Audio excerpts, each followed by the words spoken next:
Welcome, everyone. Thank you for joining me and my very special guest. I have known him since he made his Broadway debut in Flower Drum Song.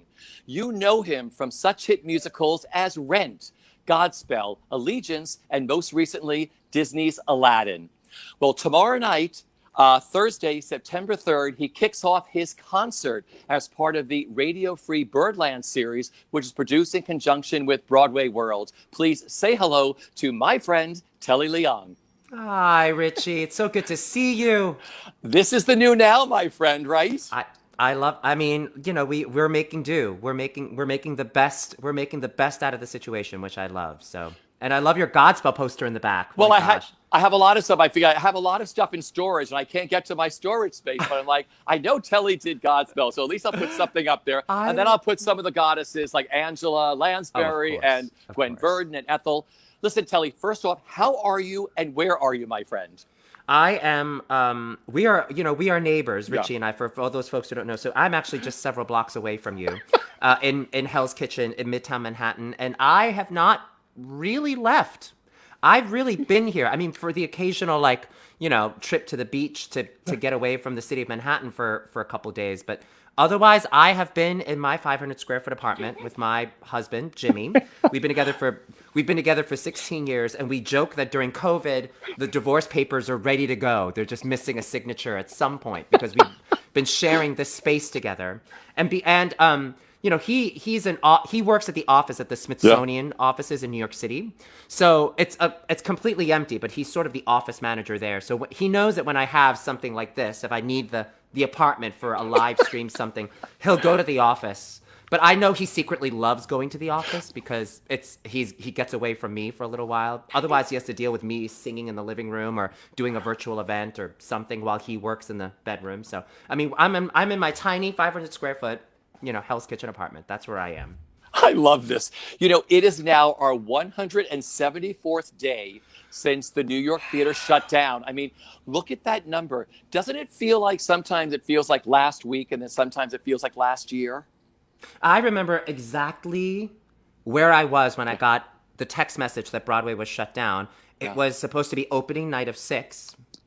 I was sitting with my dear friend Doug Nevin, who's Yeah. an entertainment attorney. We were at Nizza, which is one of my favorite restaurants in Hell's Kitchen, and we were having lunch and talking and like, hey, we're gonna go to Six opening. Do you feel okay about going? I sort of feel okay about going. I'm not sure if I should go. Should we go to opening? And all of a sudden, we all get the text message saying it's not happening, and immediately my heart leapt out for that cast and crew of Six who had worked all of this time. They had toured the show. They had played it out of town. They had developed, and now they were finally bringing it to Broadway. There was all this great buzz. There was this young new team of, creative team, and here they were getting their opening night canceled because of everything. So I felt, my heart went out to them for Yeah, we, sure. we were all packed with our cameras all ready to go. Yeah, And then it was like we got my boss Rob Diamond sent us something right away in the middle of the afternoon. I was like, "Oh my gosh, here it goes." here it goes. So how are you like handling and dealing with the pandemic as it goes on, especially as an artist? As an artist, full disclosure, I think I go through the roller coaster of emotions. So there are some days where I feel completely motivated to I'm gonna go to the park and I'm gonna go work out and I'm gonna go read a play a day and I'm gonna go sing a concert virtually and go on Instagram live and sing a couple of songs just because and then there are some days where I just want to sit on my couch with Yeah. a vodka on the rocks and watch Netflix and eat Cheez-Its like everybody else. So I feel like I constantly go through this and I'm trying to just take it one day at a time. I'm trying to stay creative, but also be forgiving to myself if I am not productive and creative that day, because I think that's important too as we deal with the ambiguity of what's next. So that's sort of how I'm dealing with it. I think I'm just taking it day by day, minute by minute. What has amazed you the most and what has frustrated you the most during this pandemic? Yeah, what has amazed me the most, especially with New Yorkers, is how we have. I mean, we went from being the epicenter of Yeah. this virus, and I have to say, I have a lot of friends who are doctors. I have a lot of friends at Mount Sinai. They work directly with COVID patients. Yeah. I have a lot of friends who are nurses. They They went through hell in March and April. March and April was a really, really hard time for them. There were days, and I live in Hell's Kitchen. It's a neighborhood. This is going to be graphic, but I have seen people leave their apartments in body bags and EMS workers in hazmat suits to be able to help those people. So, I mean, we dealt with it in a very real way. What I'm amazed is that New York is where it's at today. Yeah. That 100 and what did you say? 174 days. 174 days later, that if you look at that curve, we have really flattened it. Yeah. That New York has went from the epicenter to, I think, being the safest place you can be in America right now when it comes to COVID, because we have taken it seriously and we've done the hard work. What is frustrating to me is that there is no national message about this, that the rest of the country didn't do this. If we had all done this, all 50 states, I think we would be in a different place 174 days later. Yeah. So I'm very proud to be a New Yorker. I'm a native New Yorker. I'm born and raised here. I know the sacrifices that we have made as New Yorkers to sort of get us to where we are today. I feel confident, even with the potential of a second wave coming. I know that we as a city are going to be able to handle it. I know that. And if that means we lock down, if that means we stay home, if that means we go back to the grocery store and cook every meal and stop gathering, I know that we will put in that work and be able to really conquer it. So, but I sort of wish the rest of the country was there with us. Yeah. It's interesting. I have cooked every meal, breakfast, lunch, and dinner, since March 12th. And it's been fine. I mean, it's been really, really great. From my husband, Preston, I just cook. It's just what I do. I don't mind it at all. Well, I'm the cook in the family, so I do all of the cooking. Yeah. So there are some days where I go, I don't want to cook. I mean, here's the thing. Jimmy is a wonderful husband, but he burns water. He is not a good cook. He cooks like 2 things. So it's great. And there are the couple of nights that he cooks. But he really loves a frozen something that he can pop in the oven and it comes out ready to go. So, and there are a couple of nights where we go, okay, fine. We're going to have some Tostinos pizza rolls that you pop in the oven that are not necessarily good for you. But when it comes to like real cooking, that's me. And sometimes when I'm too tired to cook, we go, okay, we're going to order out. And living in Hell's Kitchen, I love ordering out because you're supporting those restaurants. So for the beginning of the pandemic, I was like, once a week, we're going to order from West Bank Cafe because I don't want to see them go anywhere. Yeah. We're going to go. And now that we're sort of allowed to dine out once a week, we go to Nizza and we see our friend David, who's the owner, and we are patrons there to support them, and I think that's important too. I love that. So, okay. So what I picked up so far is your 2 favorite things are Cheez-Its and Tostita pizza rolls. I mean, are pizza those rolls? Okay. And the liquor store now knows me by name. So, our liquor store on 43rd Street, they go, hey, they know I'm coming in for a bottle of white wine and a Tito's probably. So the bag is there when you get there, right, to pick it up. They know. And also, I will also say this, that my little grocery store, the little Big Apple Meat Market, also knows me now because I'm cooking so much more. So I go in and it's like, hey, how are you? I'm here for my, once a week grocery run. And it's, so in a way, I've gotten to know my neighborhood a little better, which is nice, especially the guy at the liquor stores. Yeah, I love it. Listen, with everything that's happening in our country, with everyone finally stepping up, would you talk about how important this election is going to be in November and why people should register and vote? There are several things that are important. So first of all, the registering to vote, absolutely. The census, I think, is crucial.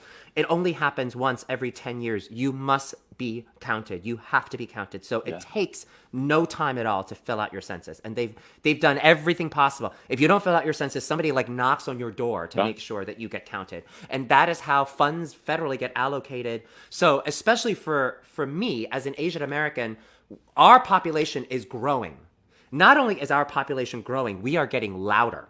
Yeah. Right. So we have gotten so loud that we actually had a Democratic primary nominee in Andrew Yang. We actually had somebody run for the presidency. Yeah. So I think it's very important that I think my people sometimes get stereotyped as silent, not very quiet, subservient Well, not anymore. That's just not who we are anymore. And I think it's important for my community to come out and go, this is, of course, with COVID, Asians and Asian Americans have experienced a large amount of prejudice. And that comes from the top. It comes from the lack of leadership, and it comes from the lack of understanding that if you're going to call it the China virus or the Kung flu, when it actually has a real name to this disease, and the disease doesn't care where it's from and who it affects. It doesn't, it's that you're going to have people.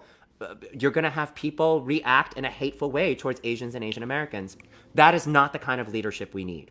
That doesn't solve any problems by scapegoating this disease to China or to Chinese people when it just doesn't help the situation. It's not going to help us flatten a curve. It's not going to help us cure people who have COVID. It's not going to help us prevent people from getting it.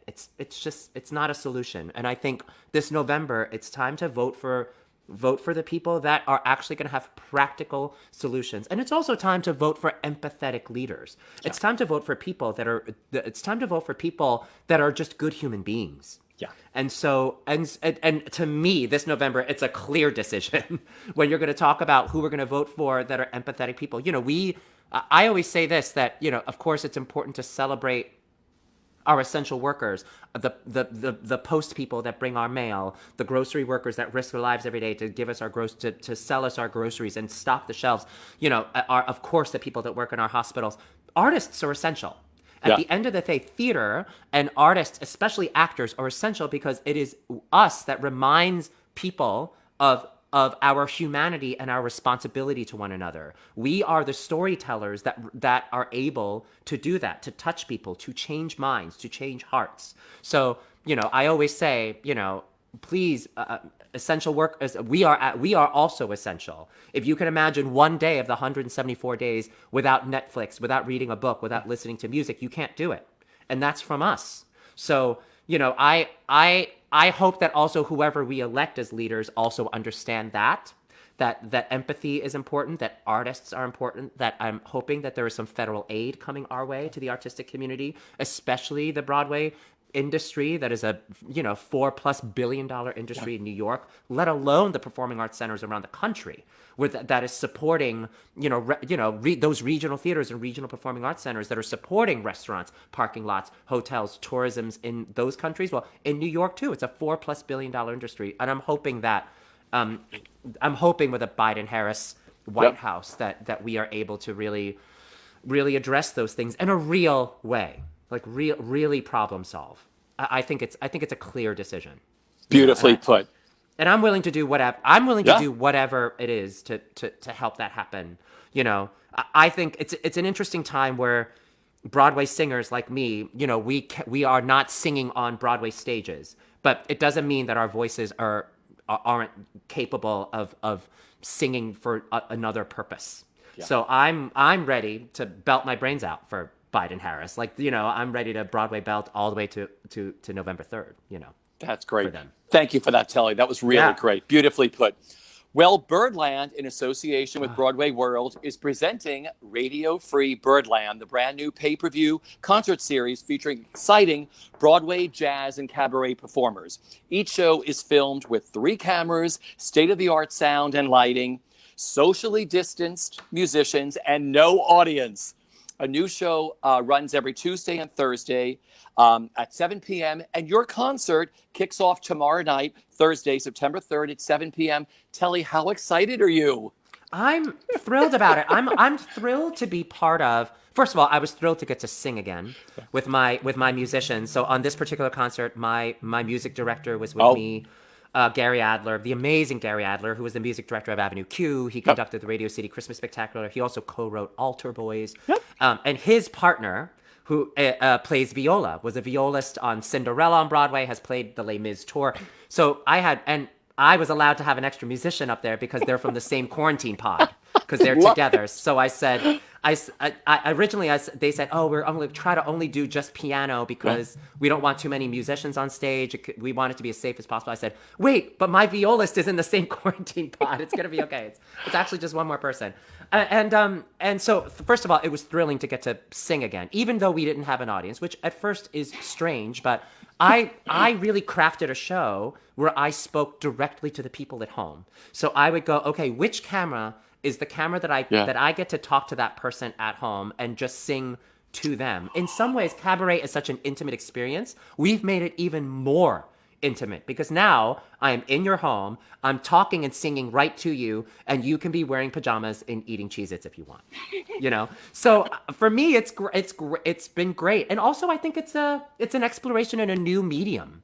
It's a hybrid of live and virtual, Yeah. right? Because it's still live. We are still in the historic Birdland, jazz club in the Birdland Theater. We are still in a club. There are still lights. There's all of the elements that make it wonderful and live.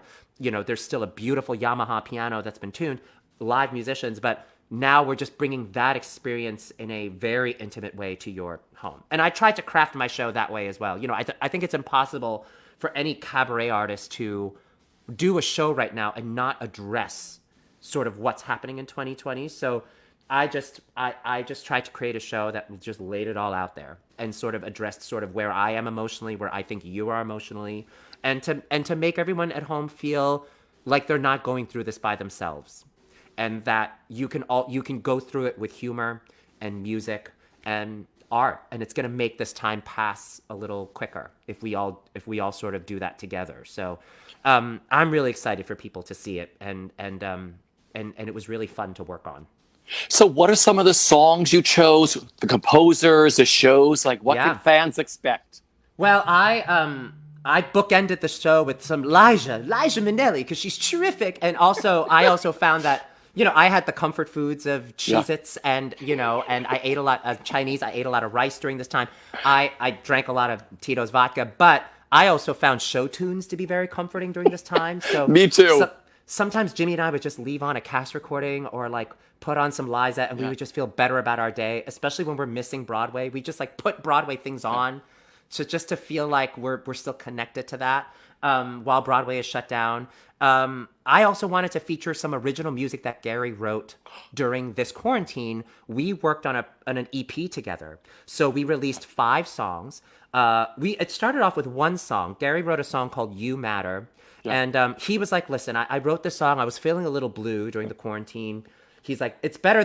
Can you sing it? It's better than me trying to croak it out as a composer. I said, sure, I'll sing it. I sang it. We shot a little music video for it. I said, hey, we'll put JJ on it. Can you write a viola part? Sure.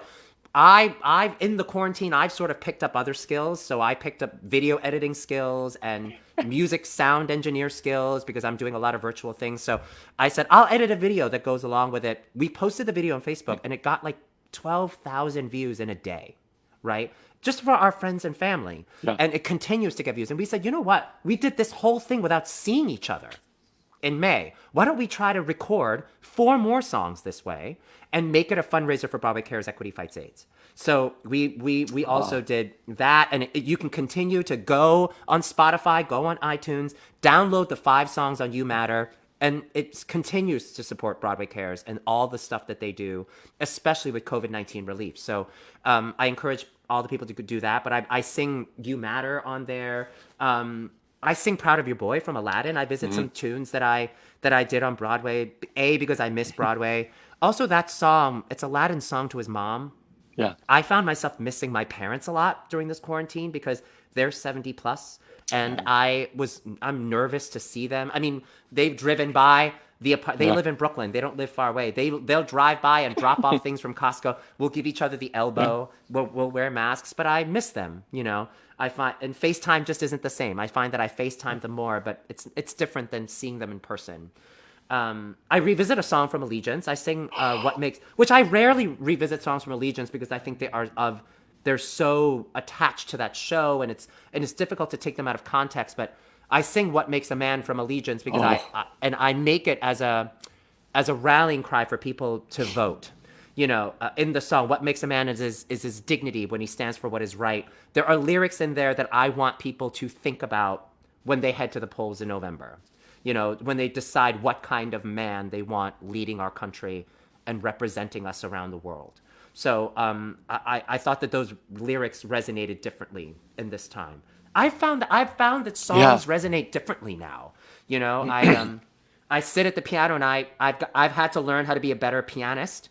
Yeah. Because during the first couple of months of quarantine, I wasn't seeing Gary in person at all. So I had to be my own music director and play for myself. So, you know, I sing No Day But Today from Rent on there and I play for myself because, and again, those lyrics to me have been a mantra for me to just take everything one day at a time.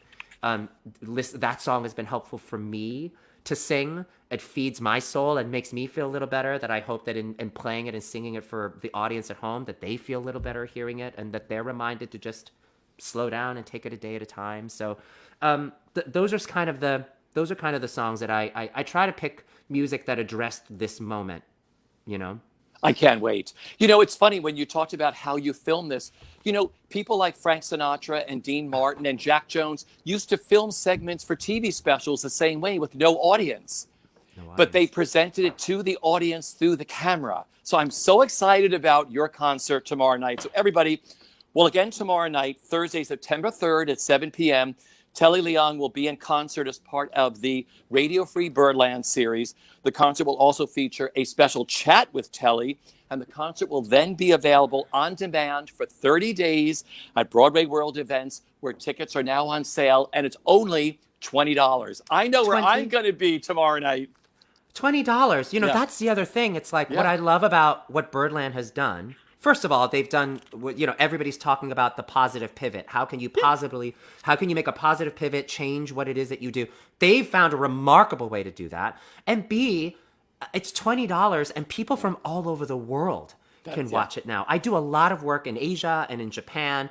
And now I don't have to fly all the way to Japan to do a show. Now the folks in Japan can go to Birdland, and it's only $20, and they can watch it at 7 in the morning instead of 7 o'clock at night. You know what I mean? When it premieres, like they can watch it whenever they want for the next 30 days. So I'm really excited that it's giving access to the arts in a way that perhaps we wouldn't think about if COVID didn't happen. So in a way, this awful thing that has happened in 2020 is also giving birth to some great things as well. It's going to bring a lot of joy.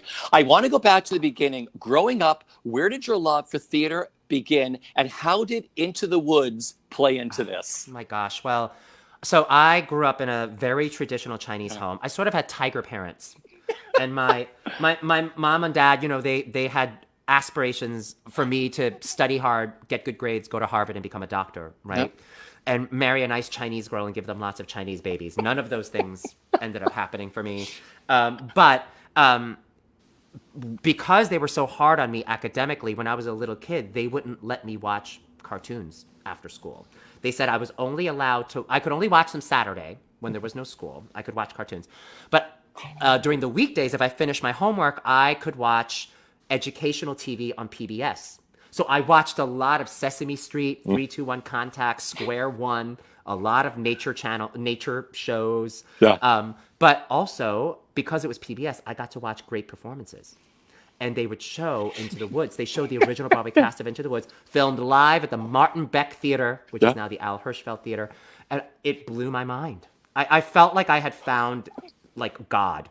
Yeah. And God was Stephen Sondheim, and my religion was musical theater.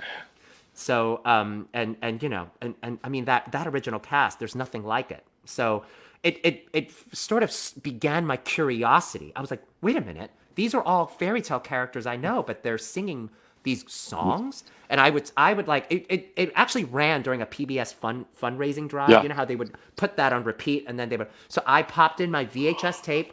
I put it on SLP for the 6-hour record. I did too. And I recorded it, and I would just, I watched, I wore that tape out. I wore that VHS out, where then I would have to go and buy the VHS of Into the Woods when it was available, And then, of course, Sunday in the Park with George. So, I really think Bernadette Peters is sort of responsible for me being in the theater because, because of I that, and yeah. Sunday in the Park as well. But I love it. You have this incredible career. So I'd like to talk about some of the highlights and just tell yeah, me what oh, comes to mind, a great story or a fun memory. okay. Tell me about the influence that Billy Porter Oh my had gosh. on you of sort of getting to Broadway the first time. Yeah, Billy. I love telling this story because Yeah. it's sort of it's a part of Billy that I feel like not a lot of Yeah. people know. His sort of generosity of spirit and his ability to cheerlead people he believes in. So. Yeah. Billy was as an alum of Carnegie Mellon University. That's where I also went to college. He graduated in 1991. I graduated in 2002. When he was going through sort of a transition where he says, I want to do other things beside be the amazing Broadway performer I am. I've stopped the show at in the 11 o'clock number many times. He's like, are there other things that I can do as an artist? He wanted to start directing and writing. He thought, what better place to do that than his alma mater, Carnegie Mellon, which is also in his hometown of Pittsburgh. So he was Yeah. able to be with his family. So he ended up directing my senior thesis show, which was Company, and I Yeah. got to play Bobby for him. Not only was he a phenomenal director, he actually taught me a really important lesson as an actor during that time. He, when you go to a school like Carnegie Mellon, when you enter freshman year, they give you voice and speech classes. They correct your diction. They correct your regionalisms. They teach you neutral body positions. They teach you sort of the proper way to walk, to speak, so that you can sort of become the everyman, right? Yeah. That can be versatile and hireable for many, many, many things: musical theater, Shakespeare, straight plays, TV and film. And then you sort of start to like, but in that training process is a lot of stripping away Yeah. of habits and things that make you individual and who you are. Then you get to senior year where you have to showcase in Yeah. front of the industry and sort of they get you ready to enter the industry, and they go, hey, remember that thing that you did freshman year that got you into college, that thing that made you really unique and special? Do that again. And then you go, what? I don't know how to Sure. do that again. Like, you've just spent 3 years stripping all of that away from me to train me, like in the proper technique to elocution and speech and all of that. Yeah. And all of a sudden now I have to like go back to, and Billy gave me a really important lesson doing Company. He says, Telly, you've spent 3 years learning how to walk, talk, act correctly. He's like, none of it is correct. He's like, if I don't feel anything from you as an authentic person, if you're not talking and listening to me as an authentic human being, I don't feel anything in the audience. So he goes, all of that great training you've received, take it and let it allow you to be who you are authentically. And it should be a tool to reveal who you are. So when you're in that scene, just talk and listen. And trust that all of that great technique that you've studied for the last 3 years, it's there. It's in you. I never have to, he's like, Telly, I never have trouble hearing you from the back row. Your diction is great. Now trust that it's all there and not work on it. Trust that all that training is there and just talk and listen. And it was a wonderful lesson. Please, Billy Porter has built a career on being authentic. Yeah. So it was, not only does he teach it, he lives it. Now, Billy's first Broadway show when he graduated in 1991 was the original Company of Miss Saigon. Yeah. So he was very much embraced by, he was an honorary member of the Broadway Asian family, being in that original Miss Saigon company. When I was graduating in 2002, he knew that the Broadway revival of Flower Drum Song was going to be on Broadway, also starring Lea Salonga. He called up his dance captain, a Broadway veteran named Mark Oka from Miss Saigon, who was going to be the dance captain and associate choreographer on Flower Drum Song, and said, I have these Asian kids who are in my class. They have no agents. They have no anything, but they're about to graduate college. They're talented. Can you get them in to be seen? And so so Billy basically got me an audition for Flower Drum Song. But Bobby is in every scene of Company.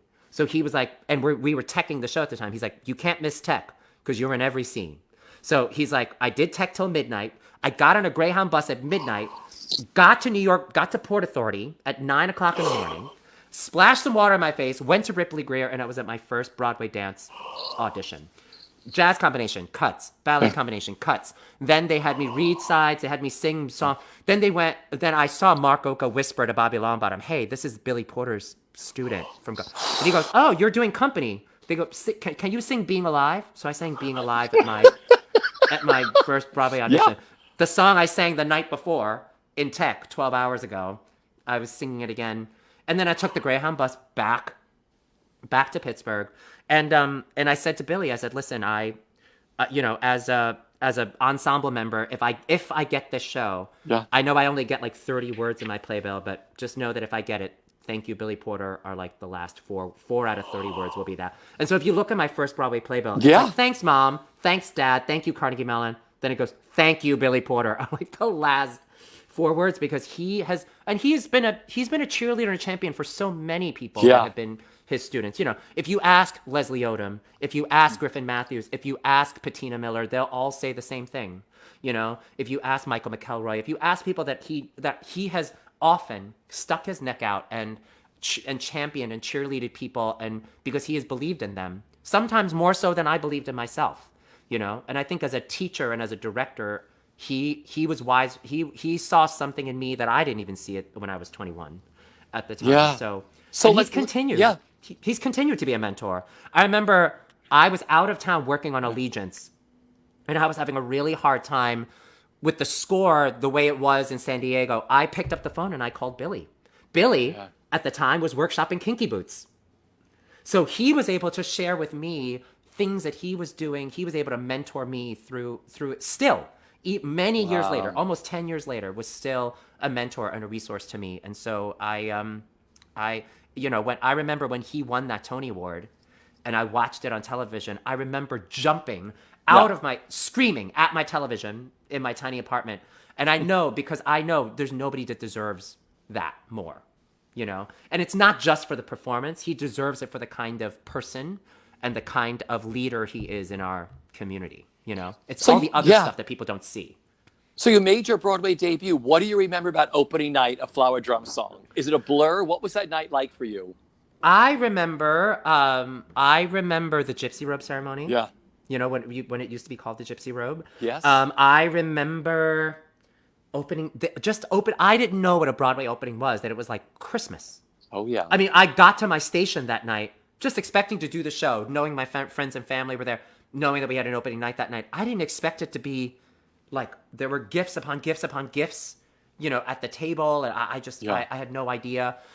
We had a really unique opening in that we had Chinese dragon dancers. So we had like fireworks and dragons out on 51st Street, so I remember all the Hairspray kids would be like, "What is happening over there across the street at the Virginia?" And it was awesome. So we had drums and dragons. So it was a magical experience.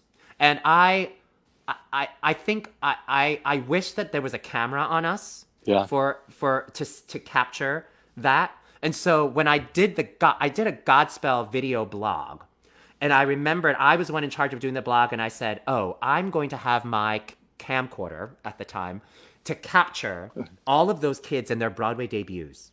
Yeah. I want to be able to capture their face when they walk into a Broadway theater for the first time and go, yeah. And I want to be able to capture opening night for them and all of that. So because I wish that there was somebody capturing that for us at the time. You mentioned that you did company.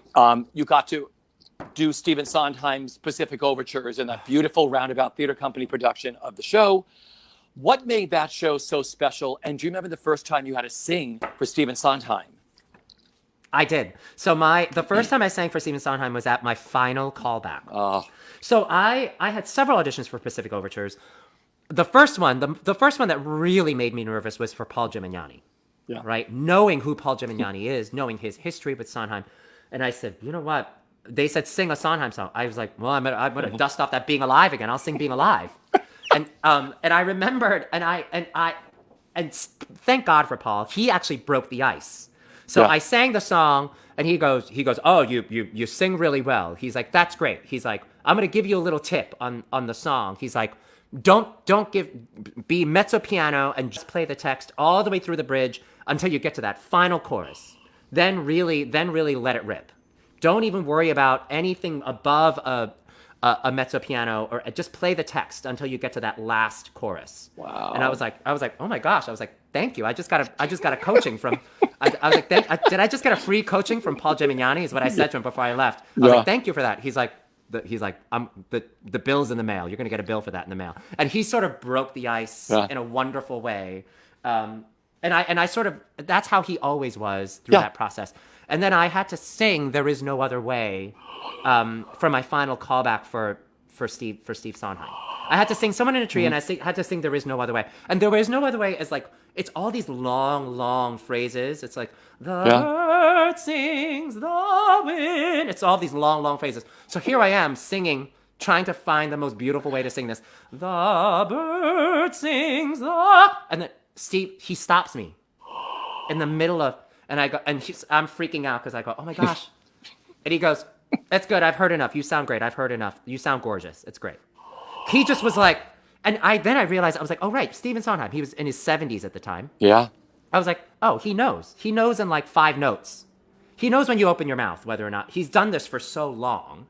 People like Paul and Steve have done it for so long that they know within 5 seconds, sort of. So he was just like, I don't need to hear it. It's fine.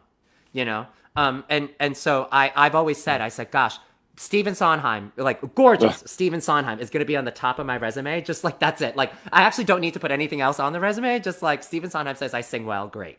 Like that was like, everybody who I've spoken to who's worked with Sondheim, he gives you very, very succinct. It's very short. And it's like, oh my gosh, everyone is like, oh my gosh, I got my Stephen Sondheim phrase or praise. Yes. And it just sets you on the path.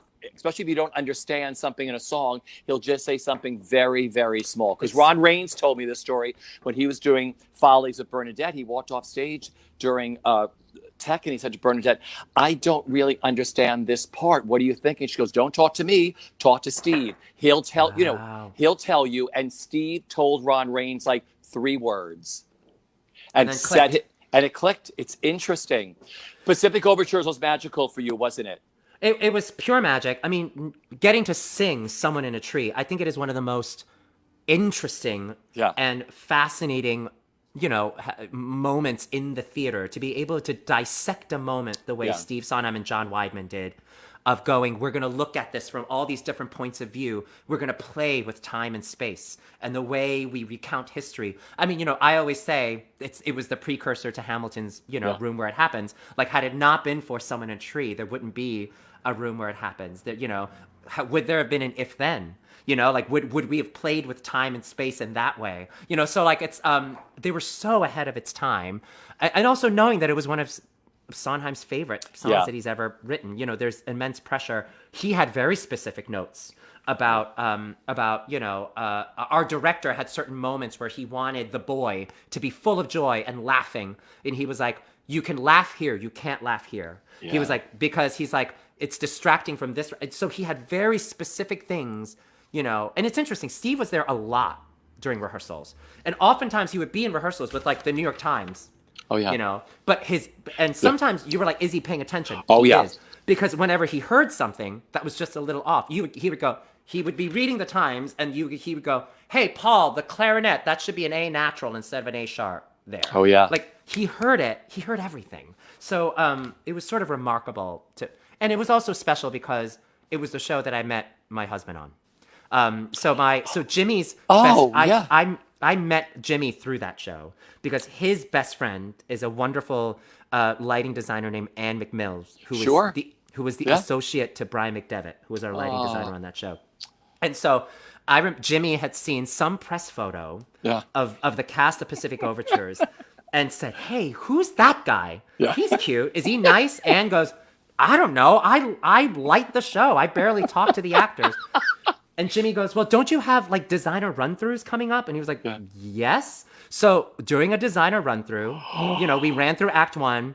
They're like, all right, actors, take 10. I'm sitting in the tiny roundabout rehearsal room, stretching. Ann McMills, associate lighting designer, who I don't know, walks around the table, beelines it to me and goes, hi, I'm Ann. And I go, "Oh, hi, I'm Telly. So good to meet." He's like, I'm the associate lighting designer." "Oh, that's great." She goes, "Hey, do you have Friendster? Can I Friendster you?" Now I'm dating our relationship. Yeah. Little did I know that this was all a ploy. That Yeah. Jimmy pushed his best friend to meet me to make sure I was a nice person, and that if I was a nice person, that I could add her on Yeah. Friendster, so then he could stalk me on Friendster. We chatted for several weeks. That's how the whole thing. It wasn't until Yeah. much later that I realized it was a plot. That I was like, oh, I see how this worked. But what I do love is that if you ever go to Lincoln Center and you Yeah. watch the archive of Pacific Overtures, and you watch someone in a tree, I am phosphorescent. I am glowing in light. And it's because I'm dating the best friend of the associate lighting designer. You know, BD Wong singing downstage, Alvin Ing singing downstage in the dark. I'm like glowing on that tree.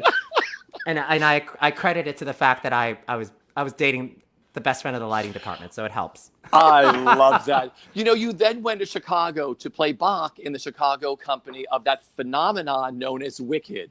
I mean, That's right. getting to know Stephen Schwartz and being a part of that show. Who were your alphas at Glinda? Well, I when I opened the Chicago company, it was Anna Gasteyer Yeah. and Kate Reinders as Glinda. Oh, great. It was a Rondi Reed I love it. pre-Tony Yeah. Award. Yeah. Steppenwolf, Oh, yeah. Steppenwolf member Rondi Reed was Madame Morrible. It was a phenomenal company. It was a wonderful combination of New York actors and actors that had a real Chicago connection. Yeah. Gene Wygant, played the wizard. Rondi Reed, Steppenwolf actress. A wonderful actress named Heidi Kettenring, who is a Chicago musical theater star. She was my Nessa Rose, phenomenal actress. So it was a wonderful way to bring these New York actors together. And of course, Anna went to Northwestern, so she had a Chicago connection as well. So it was this amount of partnership. And Schwartz I had known since college because he would come. Yeah. He's a Carnegie Mellon alum. He would come and coach the students every year, and so he already knew me through school. So I remember, he was the friendly face actually at my final callback for Wicked. And so it was a really joyful, wonderful time to be there. That's fabulous. You were part of the final cast of the original Broadway run of Rent. Yeah. And you also got to film it live, which must have been so exciting. What was it like being a part of Rent, especially that final company from the original Broadway cast? Well, that final there was nothing like that final show. It was electric in that house. And I felt like I so regretted not having cameras around for Flower Drum Song in 2002. Yeah. I felt like I got those cameras to capture that in '08 of what what that experience was, because the entire mezzanine of the Nederlander Theater was filled with alumni that had done the show for the last 13 years. So now you're doing the show on stage and you're doing it for family, right? Now, downstairs was a lot of the producers, people that had involved in Rent, New York Theater Workshop folks, all these people, the Larsons, all of that were downstairs, but there were also cameras. Yeah. So I sort of felt very conflicted because there was the emotion of this is the final show, but you had to sort of temper all of that because you're like, they're filming this. Yeah. This is forever and ever, and we have to do the show. And I remembered, we did the final show. The performance was great. They shot it. They got it in the can. And it was days later that when they were striking the theater, loading out the set and all of that, that the cast members would go back and grab their stuff. The day that I went back, I remember going back and I ran into Will Chase, who was playing Roger, who played Roger. Yeah. And Will just sat on stage and he was just like this. And I was like, Will, are you okay? And he was like, yeah, I'm fine. He's like, I didn't get to grieve the show with everybody. Yeah. He's like, this is my moment to grieve the end of this show, which had been such a big part of his career. He had played Roger. He came back and closed the company. Yeah. And he was like, I didn't get to feel any of these things because I was busy playing Roger. Yeah. Because it was being preserved forever and ever. So I didn't allow myself to feel all of the things that, you could tell. We were at the end of that show, we were joined on the final company and the original company were joined on stage to sing One Last Seasons of Love. Oh. And you could tell for people like Daphne Rubin Vega, Anthony Rapp, Adam Pascal, Jesse L. Martin, all of them that were there, there was a certain just like ability and opportunity to have this closure with that moment. For us that were doing the show in costumes, we couldn't have that until that until it was done. Yeah. So it was a very interesting experience for me in that way, and that and I think for part of that reason, I never really said goodbye to that show. Yeah. I've remained very close to all those people that I've done Rent with. Michael McElroy. We collaborate. We teach together at NYU. I collaborate with him on things for BIV. Renee Goldsberry, same thing. It's like that company has stayed so tight. Eden Espinoza, Tracy Toms. It's just Adam Cantor. It's just been. It's a really good group of people, and It's great that it's preserved. I think that's Yeah. so great that you have that. I watch it back and I'm like, Yeah. oh, this is my yearbook. This is Yeah. my yearbook from graduating Rent. What a yearbook, my friend. What a yearbook. You then went on to play Wes, a member of the Dalton Academy Warblers on the hit TV series Glee. What was it like being a part of that phenomenon of Glee? It was great. And I know you've had Darren on as a guest during these chats too. It was awesome. Listen, but at the time, I didn't really know how awesome it was. Yeah. Again, like you were doing a job, much in the same way of Rent. You were doing a job that you sort of didn't realize sort of the impact it was going to have till much later. I still get people at stage stores at Aladdin. 10 years later, I would get people going, "I saw you in the final company of Rent." In the same way that if I run into Bernadette Peters or Joanna Gleason, I go, "I saw you in Into the Woods, and you made me do theater." Do you know what I mean? So at the time, doing something like Glee, it was just a gig.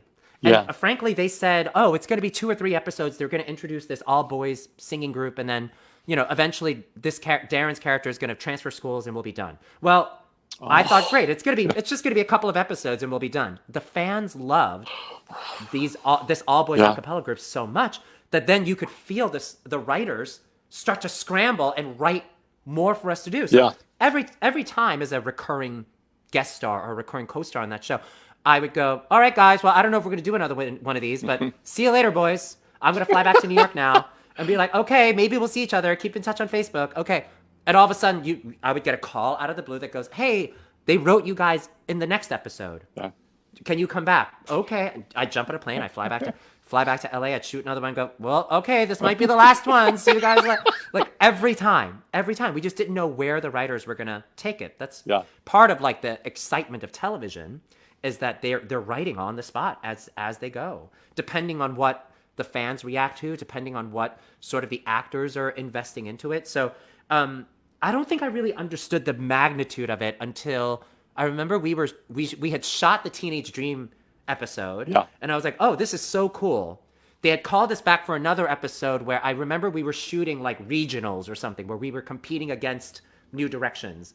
And Darren, who at the time was not the superstar he is now, but he was like, "Guys, Katy Perry just tweeted me about the song."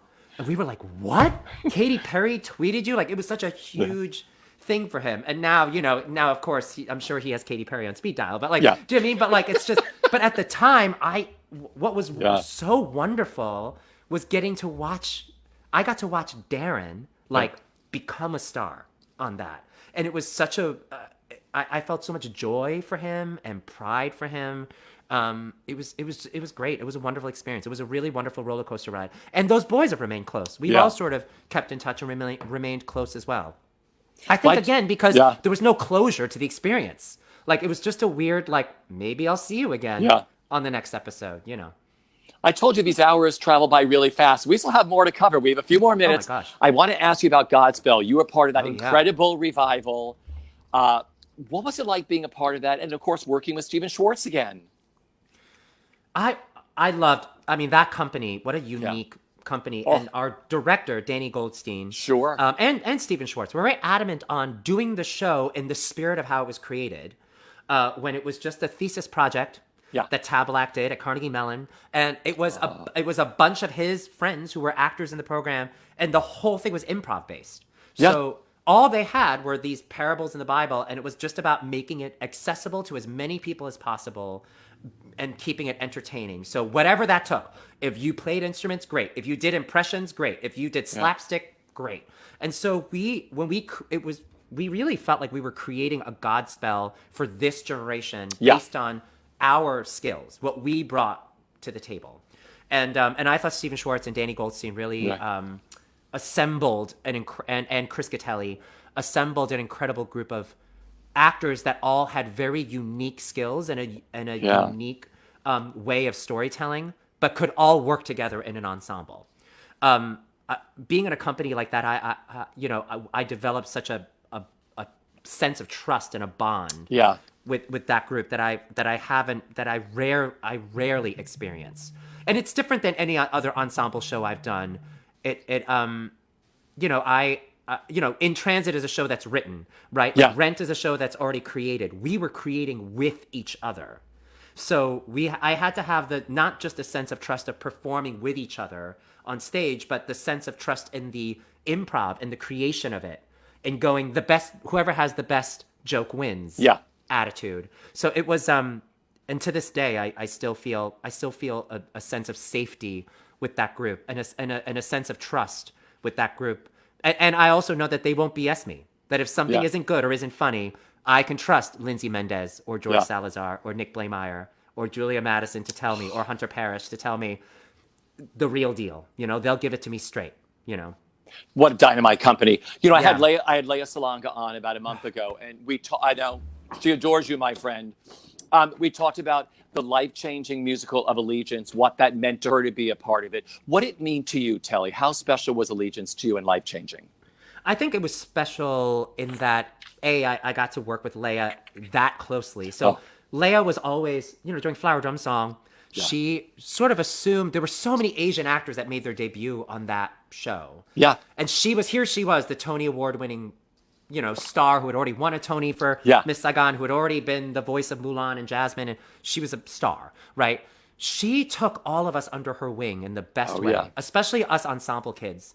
And, if I think her old email address used to be bigsis057 whatever at AOL or something, because she is a big sister to her brother Gerard. And so she just naturally assumes that. So for me to play her brother on that was amazing. For us to work with George Takei on what he considers to be his legacy project, that all the work that he has done as a political advocate, as all the television work he's done, all the work he's done in representing Asian actors in theater and in TV and film, all of that has led to telling this particular story that is his origin story. And was inspired by things that happened to his family and his community. So it was really rewarding to get to do that.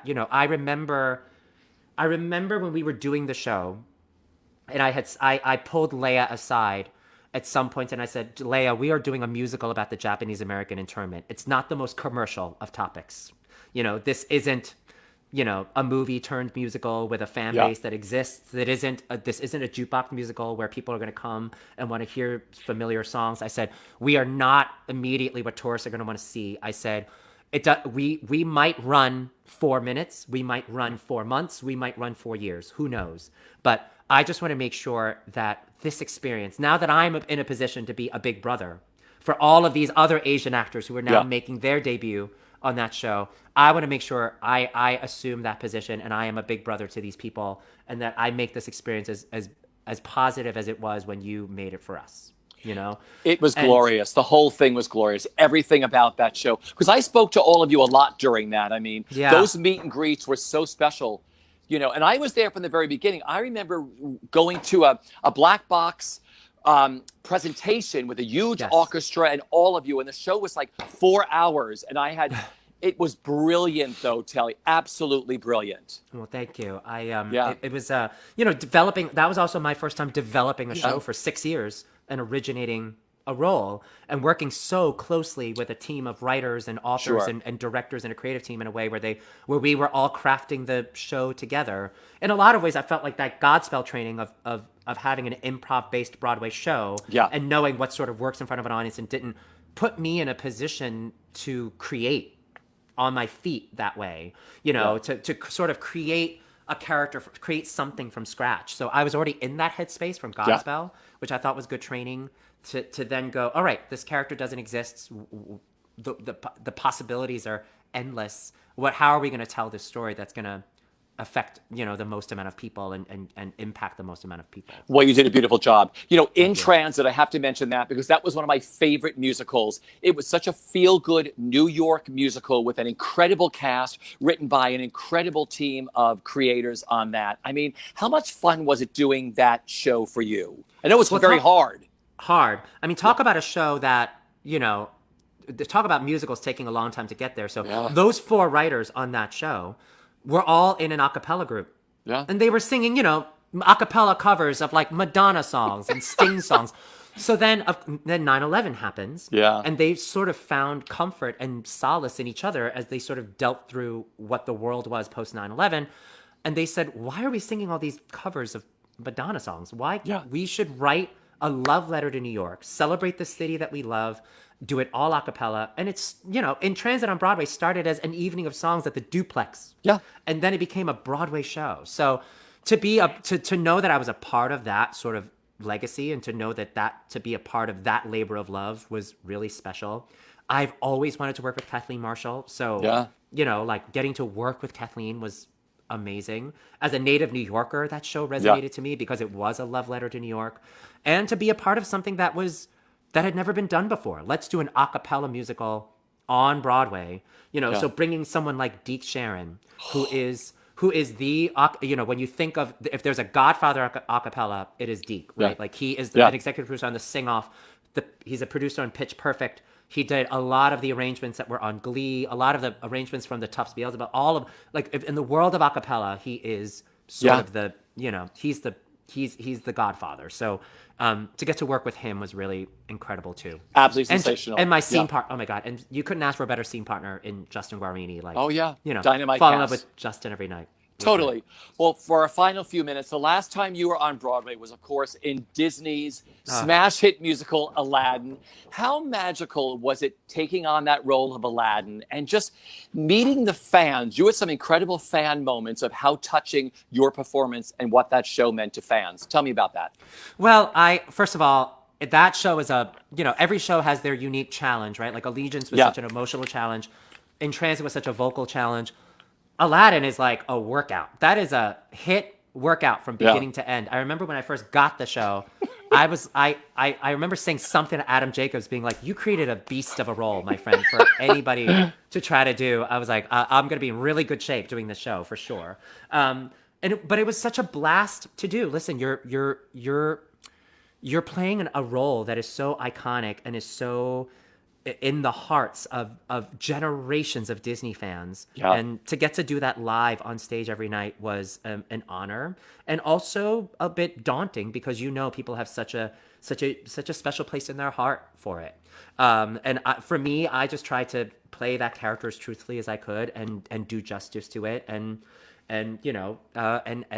I also had wonderful scene partners in Major Attaway as the genie and all of his wonderful standbys and a wonderful Jasmine and Courtney Reed and then ultimately Ariel Jacobs. So I also had wonderful scene partners and a great company to play off. It's a very happy building to go to work. And as a Broadway geek myself, the history of doing a show at the New Amsterdam is like, you feel the ghosts of the Ziegfeld Follies. When you're on that stage, you feel Bob Hope, you feel Fanny Brice, you feel Ethel Merman rehearsing with Julie Stein upstairs. You feel all of that history when you're in that building, and so it was really a unique experience. As for the fans, when you leave a stage door, oftentimes they want to meet Telly the actor, right? They've just seen you in a show, and they, for sure, leaving the stage door of Allegiance, for example, they wanted to meet Telly, the actor who played Sammy. When you leave the stage door of Aladdin, you meet so many little kids who are dressed as Aladdin, dressed as Jasmine, especially the adorable little girls who are dressed as Jasmine. They don't want to meet Telly, they want to meet Aladdin. So there's a certain amount of performance that has to happen when you leave the stage door as well. And unless I was sick, I always did the stage door because I felt like it was part of the experience. It's part of why people come to see that show. To then wait at the end of a show to meet the actors, to wait sometimes in the freezing cold to do that. It's special for them. So I don't know. I felt like I always called it Act 3. The stage door was Act 3 because you were sort of always still on. That's great. That's great. Well, as we close up here, I also want to give a quick shout out. You have two sensational albums, I'll Cover You and Songs for You, on Michael Kreuter's wonderful Yellow Sound label. So for anybody who hasn't checked out Telly on album, go to Amazon, Spotify, iTunes, any of us stuff. The albums are really, really beautifully done. And as we close out, again, tomorrow night, Thursday, September 3rd at 7 p.m., Telly Leung will be in concert as part of the Radio Free Birdland series, which is produced by Birdland and Broadway World. Birdland's own Ryan Patternite produces and directs, and Jim Caruso also serves as producer. The concert will also feature a special chat with Telly. And then the concert will be on demand for 30 days on Broadway World events, where tickets are on sale once again at $20. Telly, I have had a blast. I told you these hours fly by really fast. Fly by. And I have Richie. known you since your debut. Oh, Richie, And well, all it's your so great milestones. to be with you. And I just have to say, thank you to Broadway World for bringing some Broadway to everybody and bringing some musical theater to everyone and making it accessible. So thank you for producing something like that. I'm really excited to be a part of it. Thank you. Well, like I said, some my love to Jimmy. Everybody tune in tomorrow night to see Telly Leung. Everybody stay safe wear a mask until we see you again. Yeah. Take care, everyone.